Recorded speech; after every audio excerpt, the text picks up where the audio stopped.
조용한 밤 잠시 세상의 소리를 내려놓고 조선의 오래된 이야기 속으로 들어가 보겠습니다.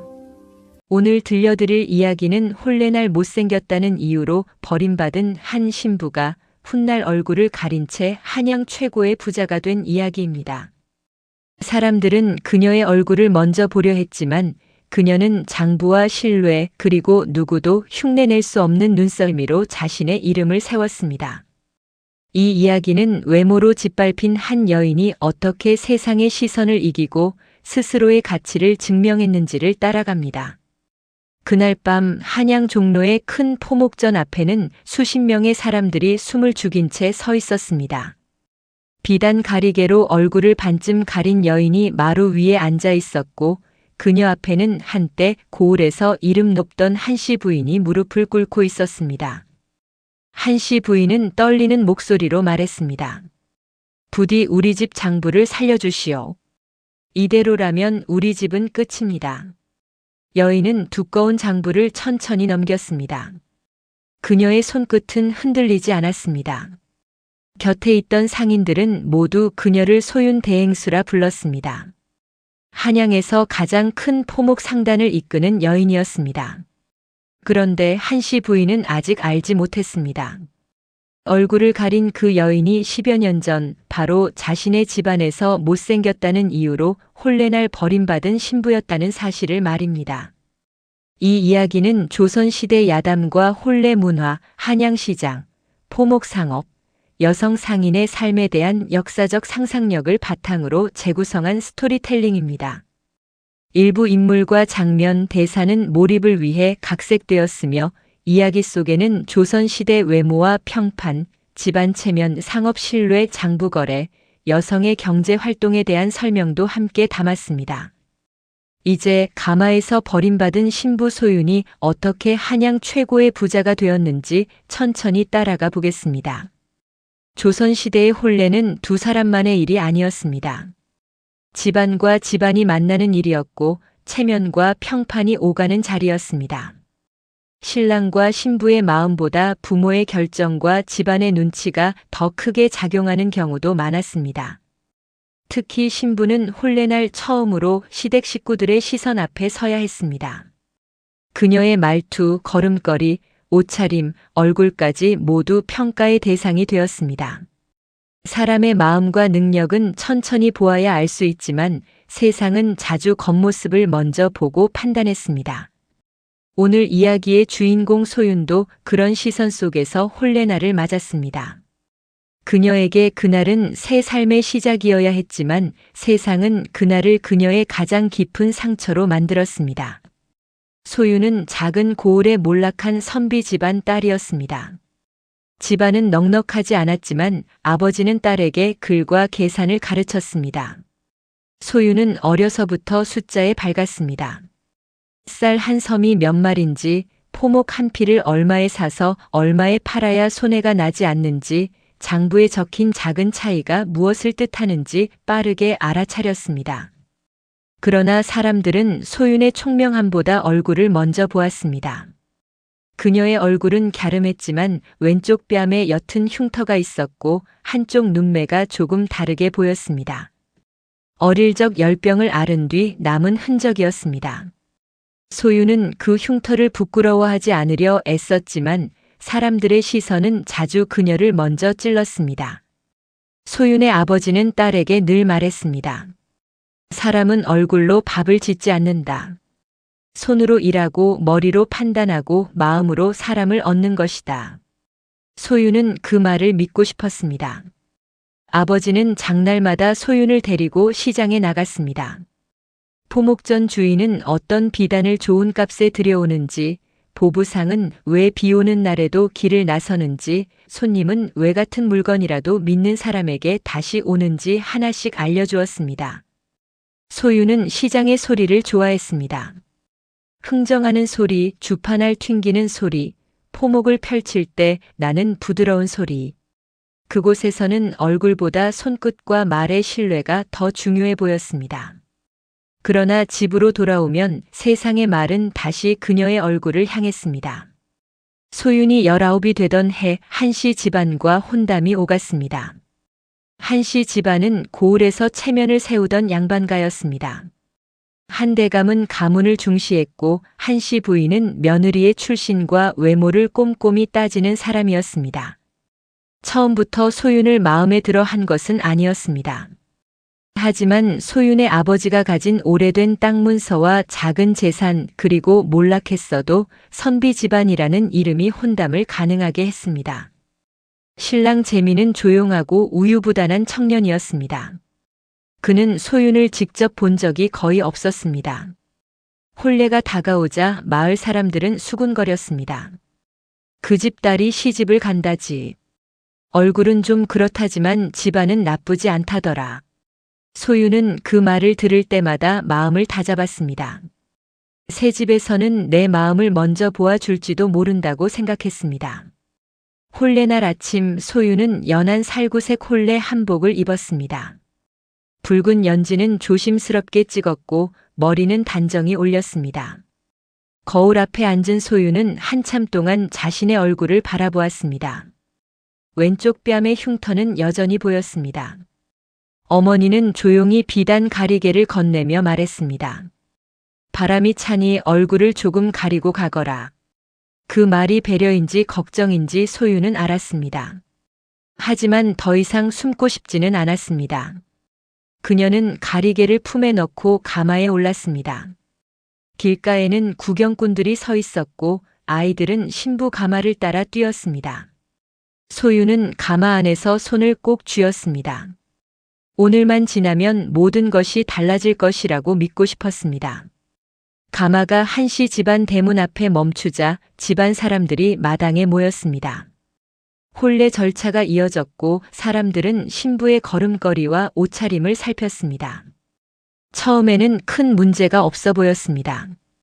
그러나 신부가 고개를 들고 인사를 하는 순간 한씨 부인의 얼굴이 굳었습니다. 그녀의 시선은 소윤의 왼쪽 뺨에 오래 머물렀습니다. 마당 한쪽에서 낮은 수군거림이 일었습니다.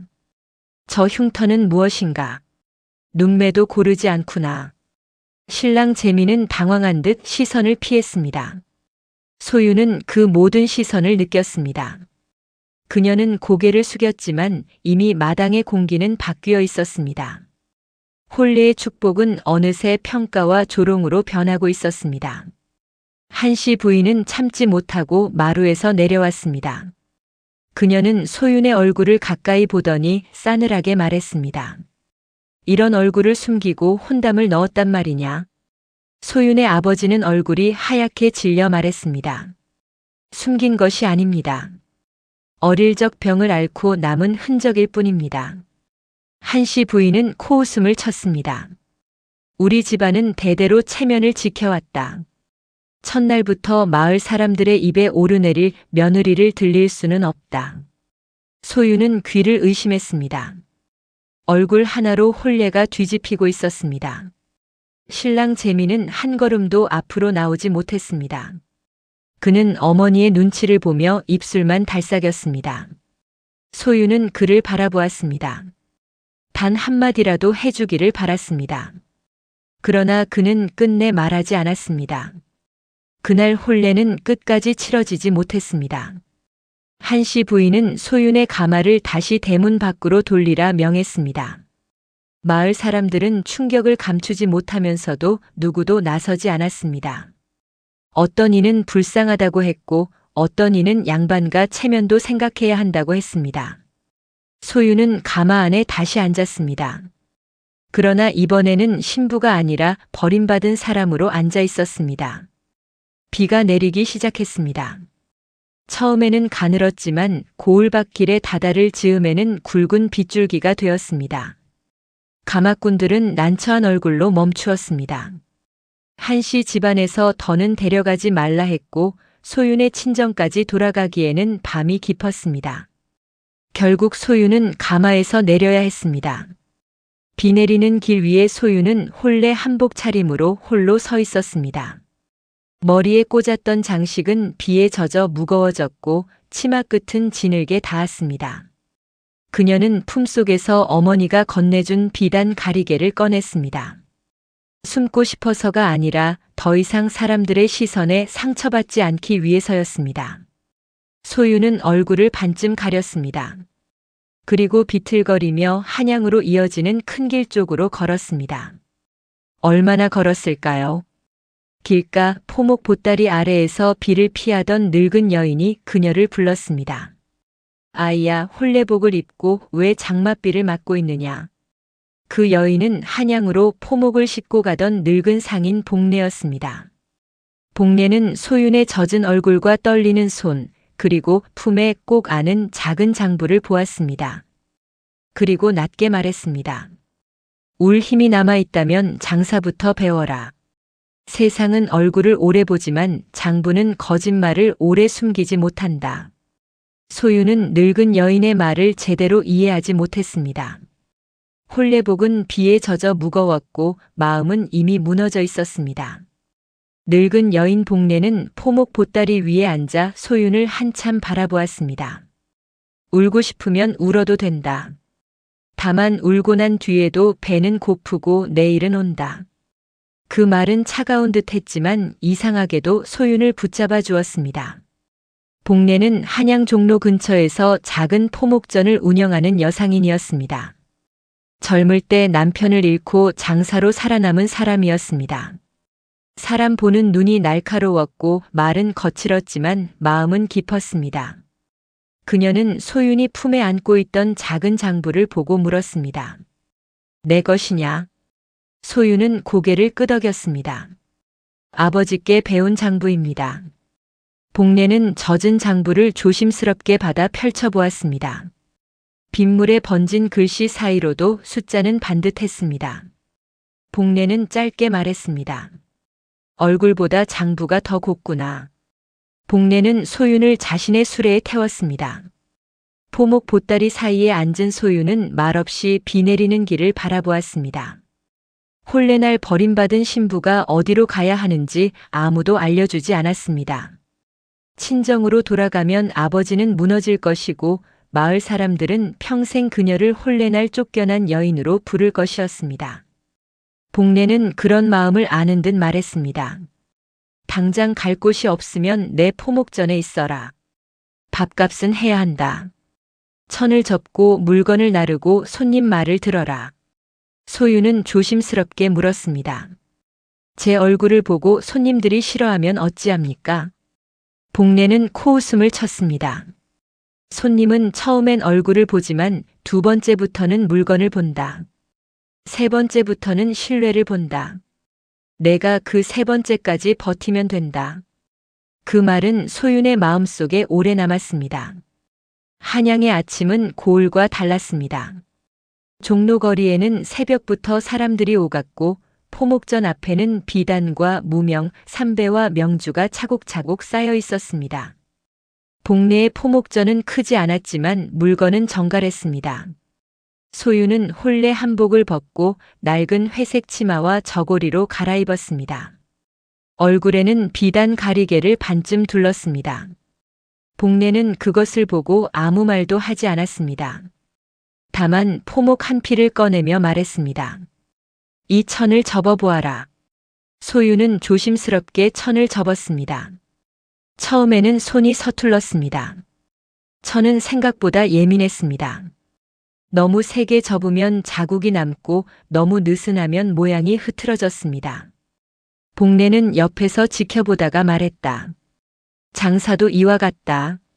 세게 밀어붙이면 손님이 달아나고 너무 물러서면 손해가 난다. 적당한 힘을 배워야 한다. 소윤은 매일 천을 만졌습니다. 무명은 소박하지만 질겼고 삼배는 거칠지만 여름에 시원했습니다. 명주는 부드러웠고 비단은 빛에 따라 색이 달라졌습니다. 복례는 천을 펼쳐 보이며 물었습니다. 좋은 포목은 무엇으로 보느냐? 소윤은 처음에는 빛깔이라고 대답했습니다. 복례는 고개를 저었습니다. 빛깔은 손님 눈을 끌지만 다시 오게 만드는 것은 결이다. 천의 결, 짜임의 고름, 물 빠짐, 손에 닿는 느낌. 겉모습이 고와도 금세 해지면 장사는 오래 가지 못한다. 소유는 그 말을 들으며 자신의 얼굴을 떠올렸습니다.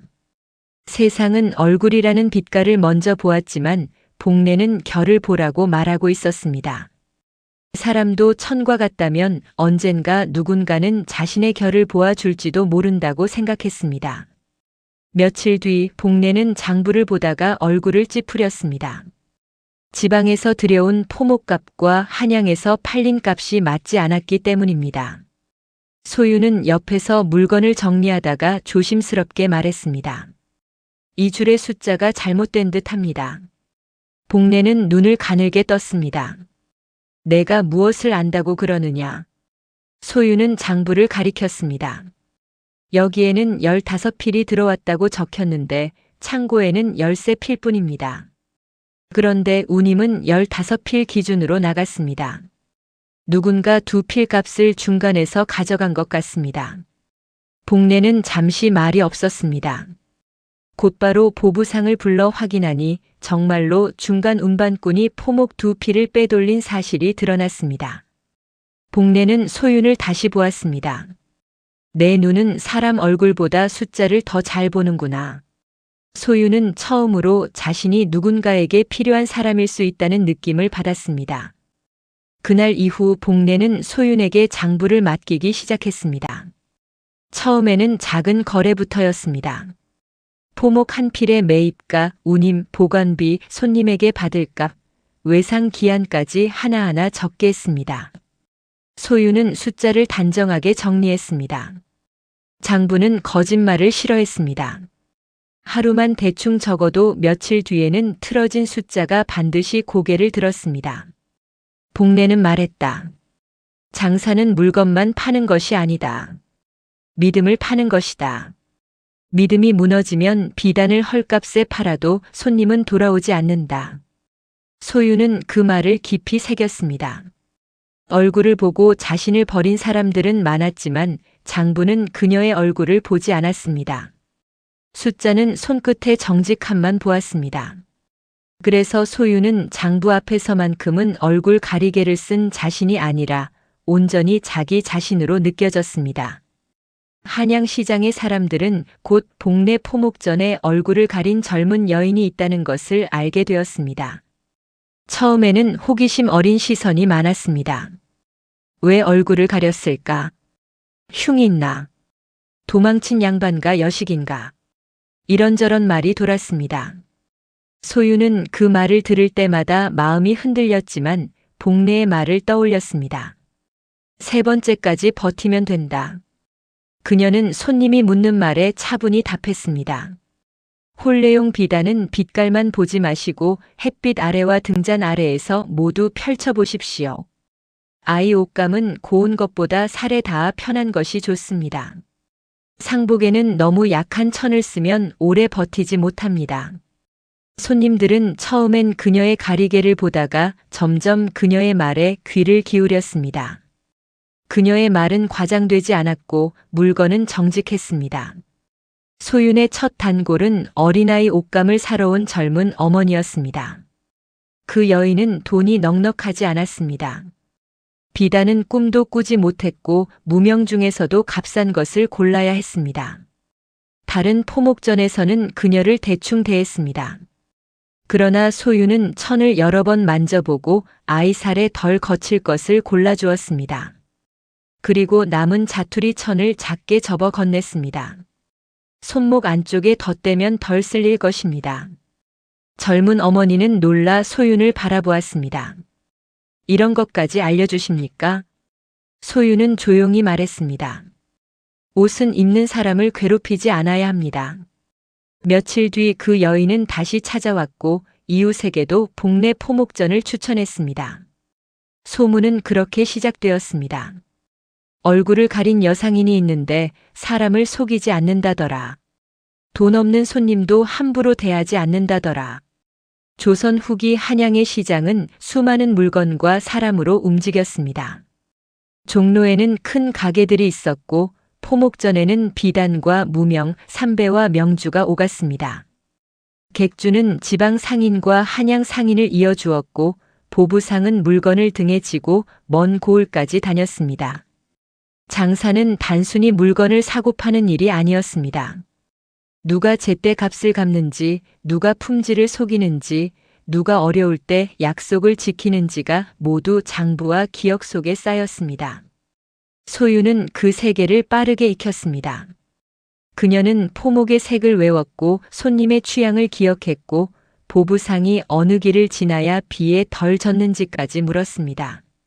시장은 냉정했지만 동시에 정직한 실력을 숨기기 어려운 곳이기도 했습니다. 소유는 어느 날 보부상 막동을 만났습니다. 막동은 검게 탄 얼굴에 큰 보찜을 진 사내였고 말은 투박했지만 눈빛이 순박했습니다. 그는 지방 고을로 포목을 실어 나르며 살아갔습니다. 처음 그는 얼굴을 가린 소윤을 믿지 못했습니다. 여인이 장부를 본다고? 길에서 물건 잃으면 책임질 수 있소? 소윤은 두꺼운 장부를 펼치며 말했습니다. 지난 석 달 동안 당신이 지나간 길의 날씨와 운임을 보니 북쪽 길보다 강가 길이 손해가 적습니다. 대신 장마철에는 하루 먼저 출발해야 합니다. 막동은 놀라 눈을 크게 떴습니다. 그것을 어찌하셨소? 소유는 차분히 대답했습니다. 장부에 다 남아 있습니다. 막동은 그날 이후 소윤을 달리 보았습니다. 그는 투박하게 웃으며 말했습니다. 얼굴은 가려도 눈은 무섭게 밝구려. 소윤의 포목전이 조금씩 이름을 얻자 한양의 김객주가 그녀를 견제하기 시작했습니다. 김객주는 오래 장사를 해온 남성 상인이었고 종로 상권에서 제법 힘이 있었습니다. 그는 처음에는 소윤을 가볍게 보았습니다. 얼굴 가린 여인이 잠깐 호기심을 끄는 것뿐이라 여겼습니다. 그러나 손님들이 복내 포목전으로 옮겨가고 지방 보부상들이 소윤과 거래하려 하자 불편해졌습니다. 그는 사람을 시켜 소문을 퍼뜨렸습니다. 얼굴을 가린 데에는 이유가 있다. 여자가 장부를 보면 오래 가지 못한다. 좋은 물건은 김객주 쪽에만 있다. 소유는 그 말을 들었지만 크게 반응하지 않았습니다. 대신 물건의 품질을 더 엄격히 살피고 외상 장부를 더 정확히 정리했습니다. 소문은 빠르지만 신뢰는 오래 걸립니다. 그러나 오래 걸린 신뢰는 쉽게 무너지지 않았습니다. 어느 해 여름 큰 비가 내려 지방에서 올라오던 포목 일부가 젖었습니다. 김객주는 젖은 흔적을 숨기고 물건을 팔려 했습니다. 반면 소유는 젖은 포목을 따로 분류하고 손님들에게 솔직히 말했습니다. 이 천은 비를 맞아 값은 낮추겠습니다. 대신 오래 보관할 물건으로는 권하지 않습니다. 당장은 손해처럼 보였습니다. 그러나 며칠 뒤 김객주에게 산천에서 곰팡이가 피었다는 불평이 터져 나왔습니다. 복내 포목전의 손님들은 오히려 늘었습니다. 사람들은 말했습니다. 얼굴 가린 여상이는 적어도 속이지 않는다. 김객주는 그제야 알았습니다. 소윤이 파는 것은 포목만이 아니었습니다. 그녀는 신뢰를 팔고 있었고 신뢰는 한번 쌓이면 비싼 비단보다 더 귀한 물건이 되었습니다. 복내는 어느 날 밤 소윤에게 낡은 주판을 건넸습니다. 이것은 내가 젊을 때부터 쓰던 것이다. 이제 내가 써라. 소유는 놀라 고개를 저었습니다. 아직 저는 배울 것이 많습니다. 복내는 낮게 웃었습니다.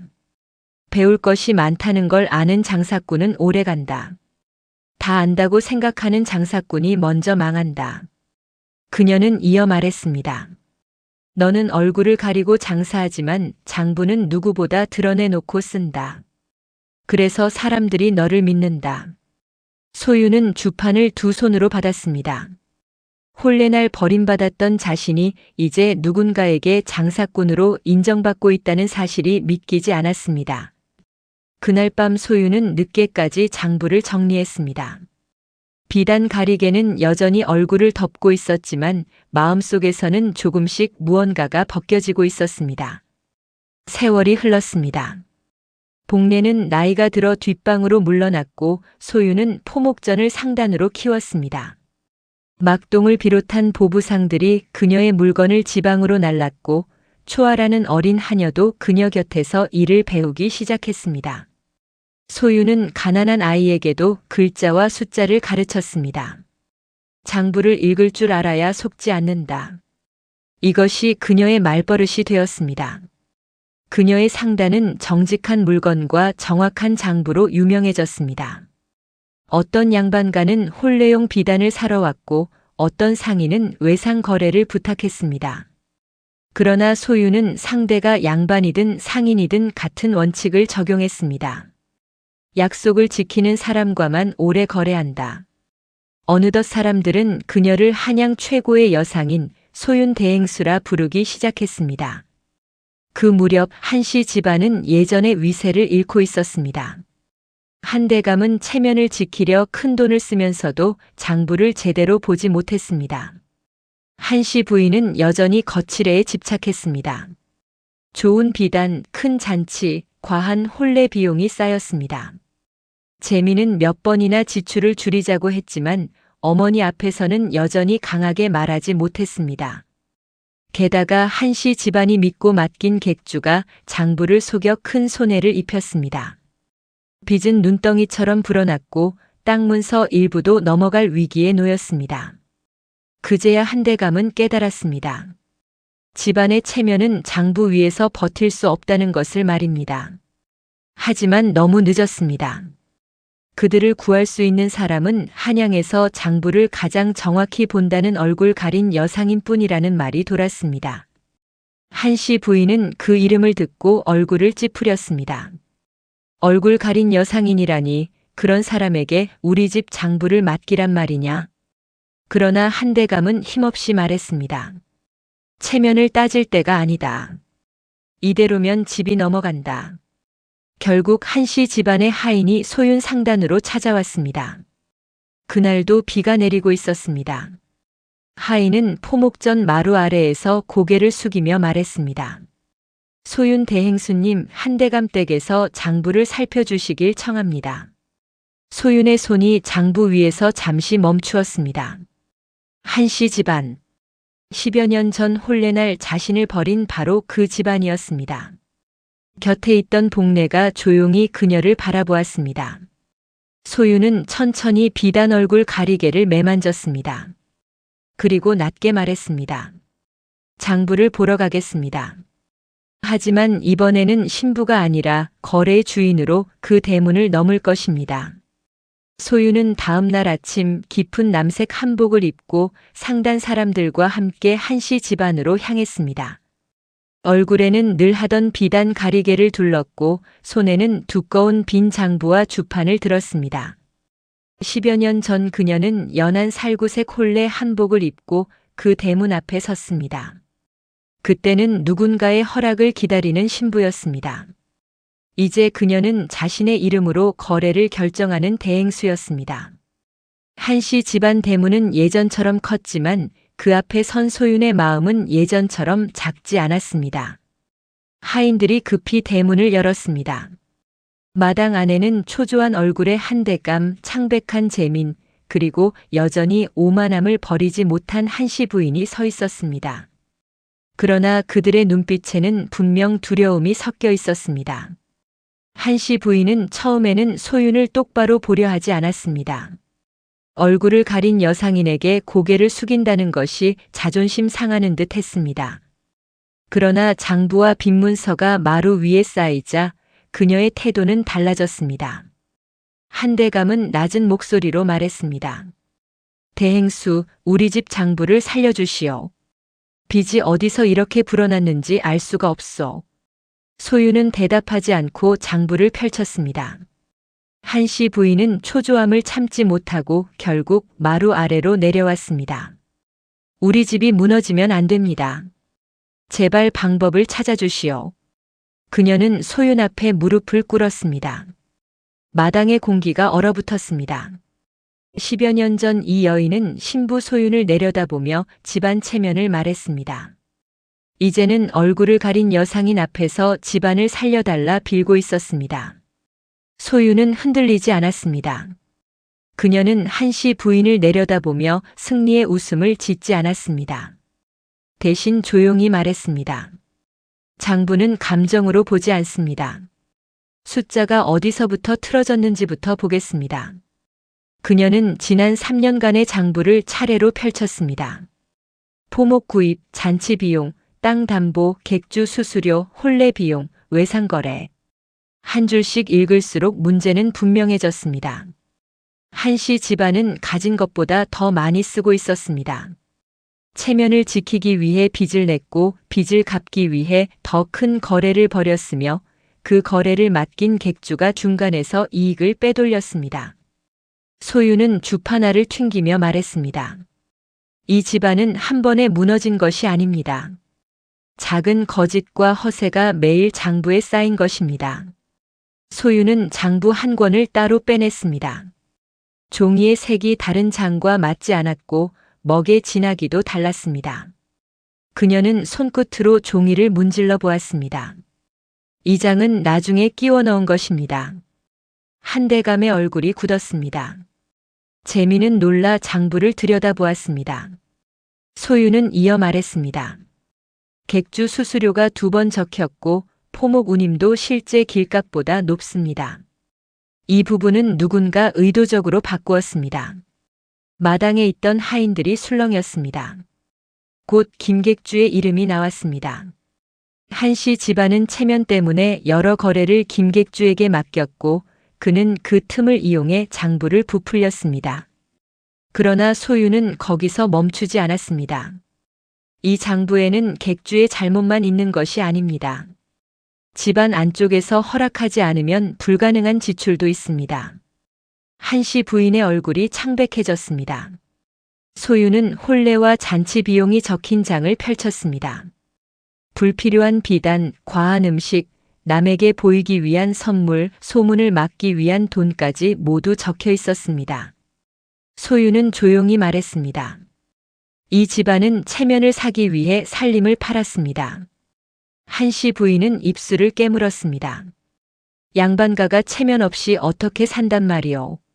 소유는 담담하게 대답했습니다. 체면은 빚으로 사면 오래가지 않습니다. 신뢰는 장부에서 쌓이지만 허세는 장부에서 무너집니다. 한대감은 고개를 숙였습니다. 재미는 아무 말도 하지 못했습니다. 그 말은 한씨 집안 전체를 향한 말이었지만 동시에 10여 년 전 혼례날을 향한 말이기도 했습니다. 그날 그들은 한 사람의 마음보다 마을 사람들의 눈을 더 두려워했습니다. 그리고 지금은 그 눈을 지키기 위해 모든 것을 잃고 있었습니다. 소유는 장부를 덮고 천천히 마당을 둘러보았습니다. 그곳은 거의 변하지 않았습니다. 자신이 처음 가마에서 내려섰던 자리, 사람들이 수군거리던 마당, 한씨 부인이 자신의 얼굴을 가까이 보며 차갑게 말하던 마루. 모든 것이 기억났습니다. 재민이 조심스럽게 다가왔습니다. 대행수님, 혹시 이전에 우리 집에 오신 적이 있습니까? 소유는 그를 바라보았습니다. 그의 얼굴에는 어딘가 익숙함을 알아차리려는 불안이 있었습니다. 소유는 곧바로 대답하지 않았습니다. 대신 말했습니다. 사람은 자신이 버린 것을 잘 기억하지 못합니다. 버려진 사람만이 그 자리를 오래 기억합니다. 재민의 얼굴이 하얗게 질렸습니다. 그는 그제야 10여 년 전 비오는 혼례날을 떠올렸습니다. 마당은 조용해졌습니다. 소유는 천천히 비단 얼굴 가리개에 손을 올렸습니다. 복례와 막동, 초아는 그녀의 뒤에서 말없이 서 있었습니다. 소유는 가리개를 풀었습니다. 왼쪽 뺨에 옅은 흉터가 드러났고 조금 비대칭인 눈매도 그대로 보였습니다. 그러나 그 얼굴은 10여 년 전 비에 젖어 떨던 신부의 얼굴이 아니었습니다. 단단한 눈빛을 가진 한양 최고의 여상인의 얼굴이었습니다. 한씨 부인은 소리를 삼켰습니다. 너는? 소유는 조용히 말했습니다. 예, 10여 년 전 이 집 대문 밖으로 돌려보내진 신부입니다. 못생겼다는 말 하나로 혼례복을 입은 채 비 오는 길에 버려졌던 소윤입니다. 마당의 사람들은 숨을 죽였습니다. 소윤의 목소리는 떨리지 않았습니다. 한대감은 믿을 수 없다는 듯 소윤을 바라보았습니다. 재미는 마루 아래에서 무릎을 꿇었습니다. 그날 제가 아무 말도 하지 못했습니다. 평생 후회했습니다. 소유는 그를 내려다보았습니다. 후회는 늦게 오는 손님입니다. 늦게라도 오면 다행이지만 그 손님이 과거의 비를 멈추게 하지는 못합니다. 재미는 고개를 들지 못했습니다. 한씨 부인도 무너진 얼굴로 앉아 있었습니다. 그녀는 한참 뒤 겨우 말했습니다. 그때 나는 집안 체면만 생각했다. 내 마음을 보지 않았다. 소유는 대답했습니다. 제 마음뿐 아니라 제 사람됨도 보지 않았습니다. 얼굴 하나로 사람의 평생을 재단하셨습니다. 그 말은 조용했지만 마당의 누구도 피할 수 없었습니다. 소유는 한씨 집안을 무너뜨리는 데만 목적을 두지 않았습니다. 장부 위조와 김객주의 부정은 관아에 알려야 했습니다. 사또가 불려왔고 소유는 장부의 틀어진 부분을 하나씩 설명했습니다. 종이의 차이, 먹의 농도, 운임의 중복, 실제 포목 수량과 장부 수량의 불일치까지 모두 드러났습니다. 사또는 김객주와 관련 하인을 조사하게 했습니다. 김객주는 처음에는 발뺌했지만 막동이 운반 기록을 증언하고 다른 보부상들이 같은 피해를 말하자 더 이상 버티지 못했습니다.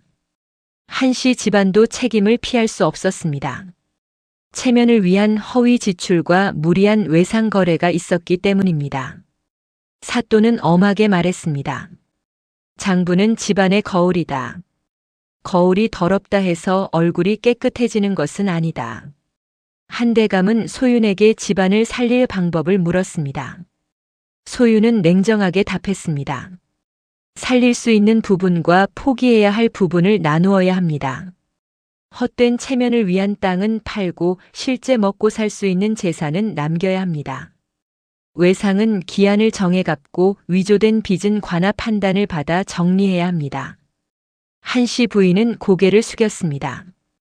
그럼 우리 집은 예전처럼 살 수 없다는 말이요. 소유는 대답했습니다. 예전처럼 살려고 했기 때문에 여기까지 온 것입니다. 이제는 진짜 가진 것만큼 살아야 합니다. 그 말은 차가웠지만 틀리지 않았습니다. 소유는 한씨 집안을 돕되 공짜로 구해주지는 않았습니다. 정당한 수수료를 받고 모든 거래를 장부에 남겼습니다. 그것이 그녀가 세상에 배운 방식이었습니다. 모든 장부 정리가 끝난 뒤 한씨 집안은 마을 사람들 앞에서 소윤에게 사과해야 했습니다. 한대감은 고개를 숙이며 말했습니다. 10여 년 전 우리 집은 한 여인의 얼굴만 보고 사람됨을 보지 못했다. 혼례를 모욕으로 바꾸고 비오는 길에 돌려보내 큰 죄를 지었다. 한씨 부인은 눈물을 흘리며 말했다. 내가 내 얼굴을 흉으로 보았다. 그러나 흉은 내 얼굴에 있었던 것이 아니라 내 마음에 있었다. 소유는 그 말을 들었습니다. 마음속 상처가 한순간에 사라지는 것은 아니었습니다. 그러나 그 사과는 더 이상 그녀가 숨어야 할 이유가 없음을 보여주었습니다. 그녀는 얼굴 가리개를 다시 쓰지 않았습니다. 마을 사람들은 이제야 그녀의 얼굴을 제대로 보았습니다. 흉터보다 먼저 보인 것은 단단한 눈빛이었습니다. 재미는 소윤에게 조심스럽게 물었습니다. 혹시 다시 시작할 수 있는 길은 없겠습니까? 소윤은 한참 동안 그를 바라보았습니다. 10여 년 전의 소윤이었다면 그 말을 듣고 흔들렸을지도 모릅니다. 그러나 지금의 그녀는 누군가의 집에 들어가 인정받기를 기다리는 신부가 아니었습니다. 그녀는 수많은 사람의 생계를 책임지는 대행수였습니다. 소유는 조용히 대답했습니다. 저는 이미 제 삶을 시작했습니다. 그 삶은 이 집의 허락으로 열린 것이 아닙니다. 그러니 이 집의 후회로 돌아갈 이유도 없습니다. 재미는 고개를 숙였습니다. 소유는 덧붙였습니다. 다만 앞으로 누군가의 얼굴을 보고 그 사람의 가치를 정하지 마십시오. 그것이 당신이 갚을 수 있는 가장 작은 빚입니다. 오늘의 이야기는 조선시대 야담과 혼례 문화, 한양시장, 포목상업, 여성 상인의 삶에 대한 역사적 상상력을 바탕으로 재구성한 스토리텔링입니다. 이야기 속 인물과 사건은 몰입을 위해 각색되었지만 그 안에는 조선 사회의 중요한 현실이 담겨 있습니다. 혼례는 개인의 마음만이 아니라 집안 체면과 평판이 크게 작용하는 행사였습니다. 또한 외모와 소문은 특히 여성의 삶에 큰 영향을 미쳤습니다. 한편 조선 후기에는 시장과 유통이 발달하면서 포목전, 객주, 보부상, 외상장부 같은 상업 문화가 중요한 역할을 했습니다.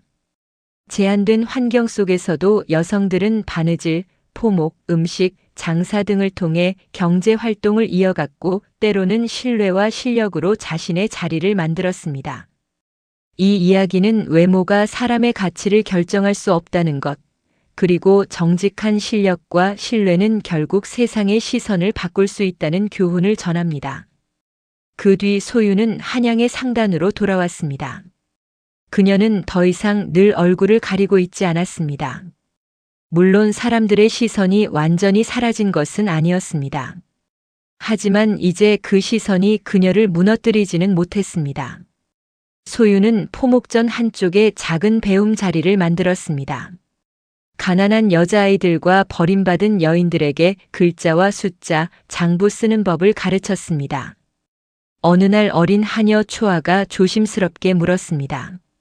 대행수님, 저도 장부를 배워 큰 장사를 할 수 있을까요? 소유는 웃으며 주판을 내밀었습니다. 장사는 얼굴로 하는 것이 아니다. 약속을 지키는 손과 거짓을 놓치지 않는 눈과 사람을 함부로 낮추지 않는 마음으로 하는 것이다. 밤이 깊자 포목전의 등잔불이 조용히 흔들렸습니다. 비단과 무명, 장부와 주판 사이에서 아이들의 낮은 글 읽는 소리가 퍼졌습니다. 혼례날 버림받은 신부는 이제 누군가에게 다시 시작하는 법을 가르치는 사람이 되어 있었습니다. 오늘 이야기는 여기서 마치겠습니다.